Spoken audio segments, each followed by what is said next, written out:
Hello everyone, Digha ব্লগের day 2 এর আর একটা পার্টে তোমাদের সবাইকে ওয়েলকাম। আগের ব্লগটা আশা করি সবাই দেখেছো।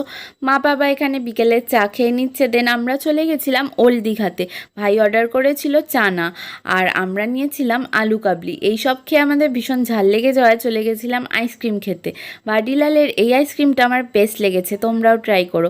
অনির্বাণ এখানে ওর আইসক্রিমটা দেখাচ্ছে, কি খুশি দেখো। তারপর আমরা মন প্রাণ ভরে আইসক্রিম খেয়ে নিলাম, দেন ভাই চলে গেছিলো দই ফুচকা খেতে।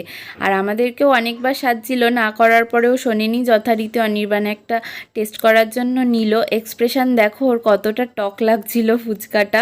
আর মা বাবা ওদিকে খাচ্ছিল নর্মাল টক জল ফুচকা। তারপর আমরা আমাদের এই সন্ধ্যাবেলার খাওয়া দাওয়া শেষ করে চলে গেছিলাম একটা ড্রাই ফ্রুটসের দোকানে।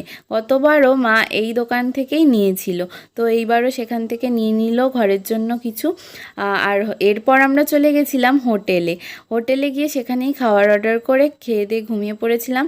তো সেই সব ক্লিপ আর কিছু নেওয়া হয়নি, আমি ভুলে গেছিলাম।